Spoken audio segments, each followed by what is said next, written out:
Good afternoon. We have been reading in class A Wrinkle in Time. I mentioned that before. And I think I even mentioned how I was able to relate it to Guardians of the Galaxy Volume 2. And that the parallels between those two works, we'll say, are astounding. You have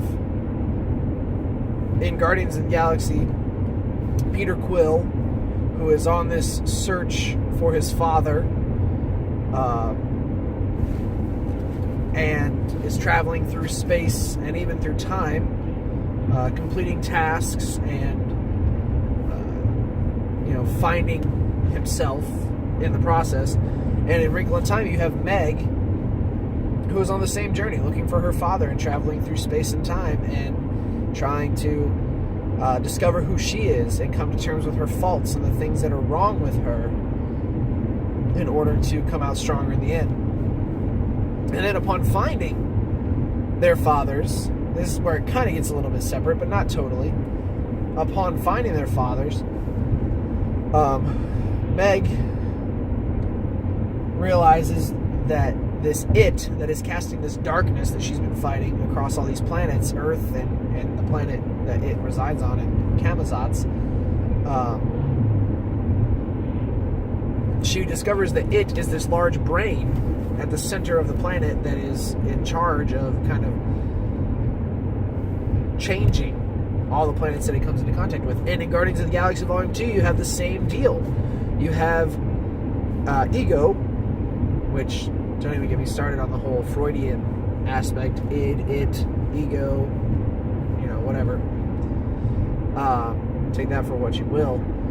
But Ego is essentially a large brain at the center of his planet, or himself, really, that is charged with casting a darkness or conforming each planet to his likeness.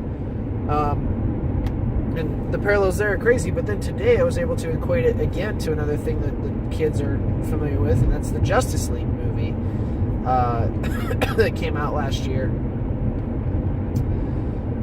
And that Steppenwolf is, again, traveling from planet to planet, changing them, conforming them to a planet of his likeness, this darkness, this evil, as it were.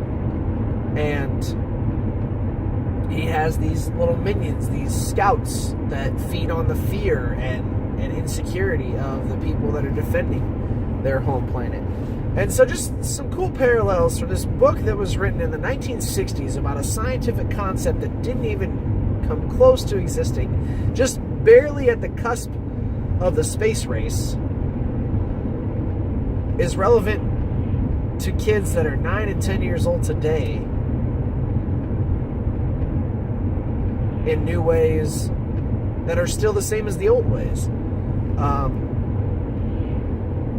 So if you have not read A Wrinkle in Time, or have not seen at least one of the movie versions, there's a new one coming out in March.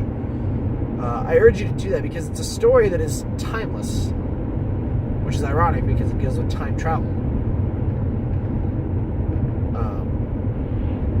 But completely relatable to some of the stories and things that in pop culture that we see today. So give it a little look-see, give it a little once over, and comment below. Tell me what you think. See you tomorrow.